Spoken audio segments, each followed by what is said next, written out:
I started singing before playing keys, but that was in secondary school. They started taking me to like, I was doing some ITV gigs. I performed in front of Prince Charles type stuff, like you know, the lead singer and all of that. Yeah. But then growing up in the hood, you realize that singing was wet. Like you couldn't be the singer boy. Like, you know what I'm saying? You can't be because at the same time in school we're all spitting. So I was one of the guys that's also spitting, but then I think the only person that people on end respected singing was like Angel. Yeah, like you had to be and even back then, Even that's what, or like it was like I think back then it was like you know, you had your Loic SCN, or who else? Loic SCN, Angel. You had start with anything. Even like Craig David, you had to be. Yeah, I think he's the only one that I could think of that it was cool. Yeah, like to be a singer, like bro. Everybody else back then, it was very much. Because Angel gives off kind of rapper vibes as well. But he kept it a bit hood. I do like his package. But I'm talking about like boy band aesthetic. But that's what Craig David is the only one that I can think of. But even that, he didn't give bad boy energy. Yeah, you know what I'm saying? He curls on his hair. And like you see, back then, if you're singing, you're very much on that or standing in the rain, water. It comes on the Usher thing. You know what I'm saying? With me, I just thought that's wet.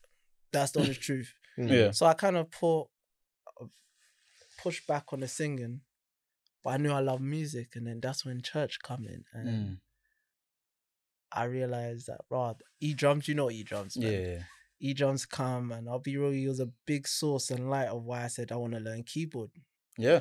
And keyboard is what made me pick up the understanding of music. Okay. Harmonies, timing, rhythm, signatures, high life, warrant. You name it up. Anything to do with music, I learned through keys. That's and church was just that playing field for me to understand music. So yeah, man. And I think as well, I feel like the fact it was, and I don't want to say this like kind of diss people that are like that go to like English churches and Catholic churches and Church of England or whatnot. But I feel like churches from, obviously I can only speak from my Nigerian background, but I feel like the African churches and I guess you can group it in terms of like ethnic churches as well. Their music is a bit more rich and it's more like to the grain. Because when we're, who was it? It was, actually, let me not be our uncle's name, but there's a particular uncle, choir master, you know what I'm talking about. Goes into detail about, no, you have to do it this way, not that way. Do you know what I mean? So it's like we take proper care and proper study into the music properly, and then when it's us that are either whether we're in Sunday school learning or the youth church or just main church, and we're learning and we're playing with them, really that's gearing us up to, if we want to do music, probably can. Yeah, fact. We've learned. Like, fair enough, we didn't go to this fancy college of music, or we didn't learn from my man who has songs of my man and my man. We learned from Uncle, but Uncle knows his stuff, bro. Yeah, fact. Uncle knows his stuff. That's like the essence. Even my brother, ATG music. Yeah. Us being in that church environment is what molded like us to be great seeds in life. Like we used to do it was boot camp. Church was boot camp. Yeah. Like everyday practice at one point for we used to put on a show like every year. We call it conventional cantata. Back in the day it was called cantata. You know what I'm saying?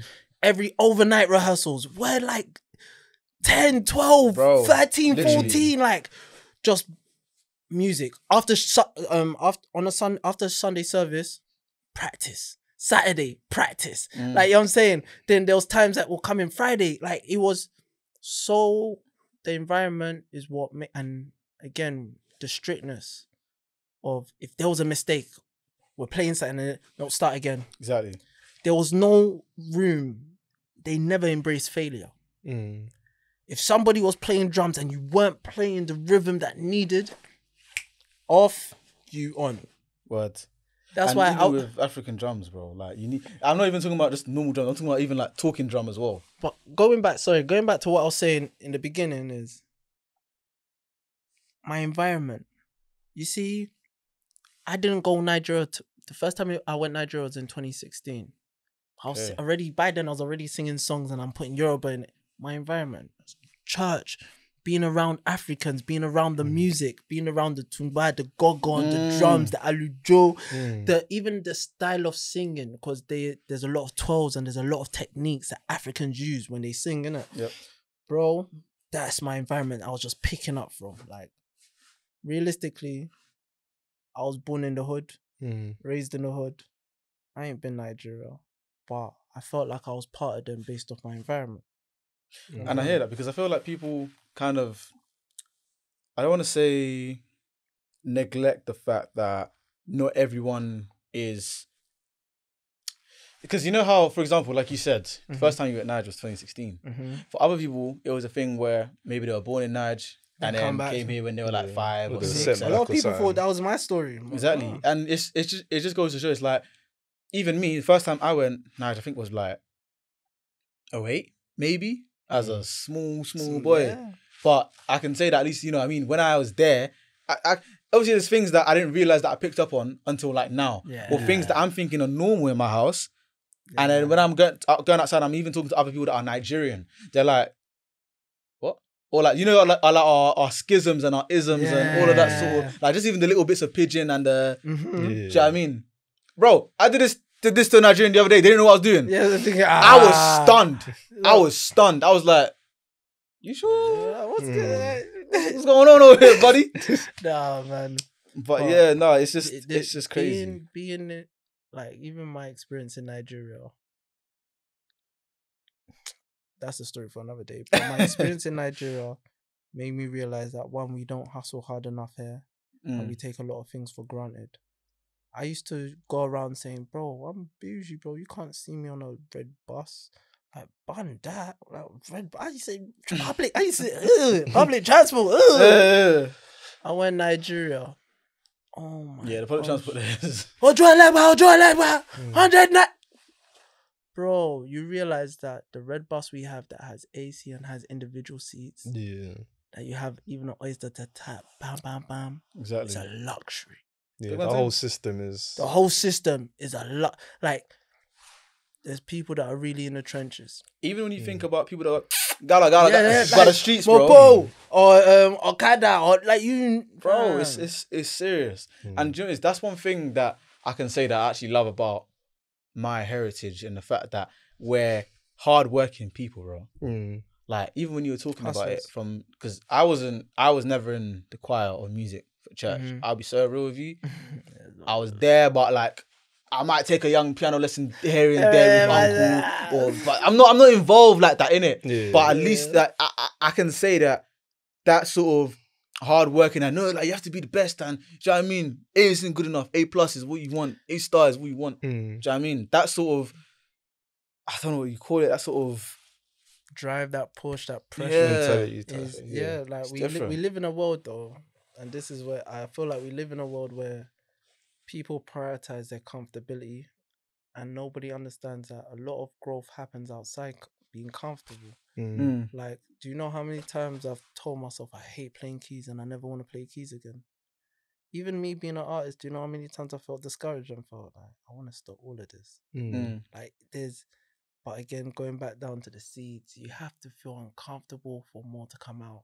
Exactly. This whole saying of pressure makes diamonds. If you deep it, the analogy of life, like, there's not, you want results, go to the gym.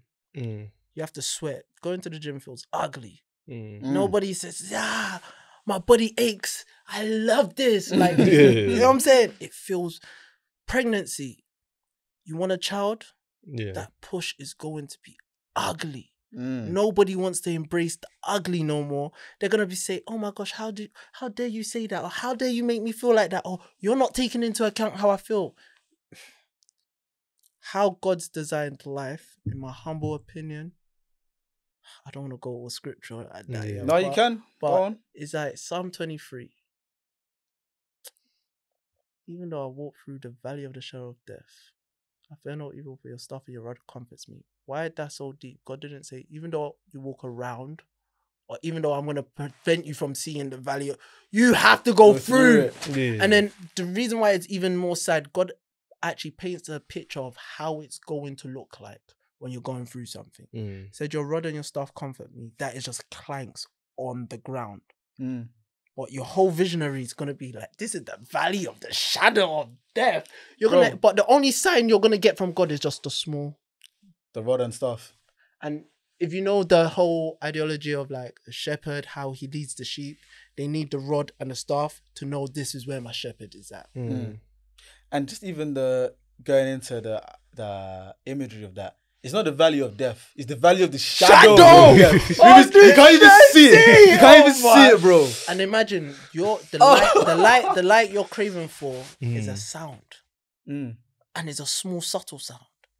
When everything is, you're gonna really make me start preaching at that, bro. But I hear it though. Like it's really deep. Do you know what I mean? That's the reality God creates. Like we're fighting for this perfect world of utopia, and we're ignoring the world God created.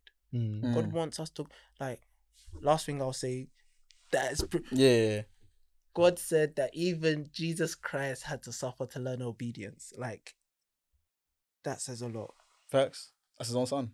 That says a lot. So who are we to say, oh my God, you hurt my feelings? You're not above when I go through stuff now, rather than asking God, why me? I ask, okay, there's a reason why you've given this grace to surface. What do I need to pick up from this? Facts.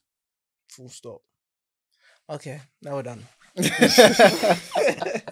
I hear it though. It's fitting. Leaving some gems for the people.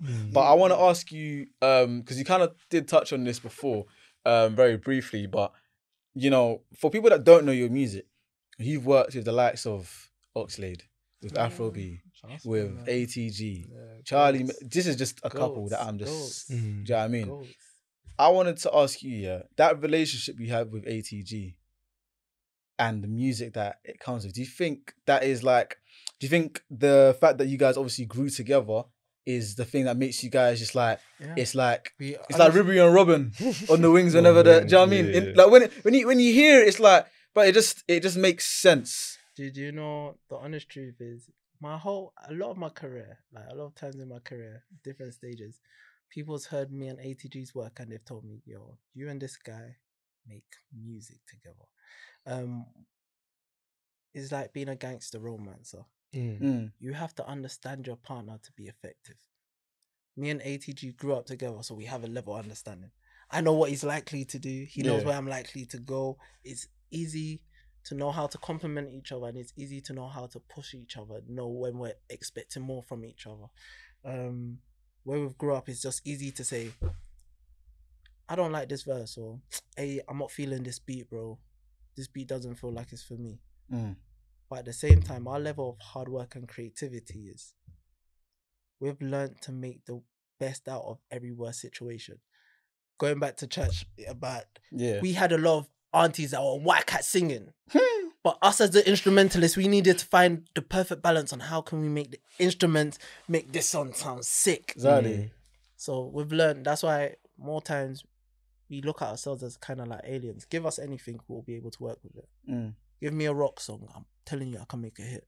You know what I'm saying? Like, that's up, but again, just the pressures of church. This has to be like this.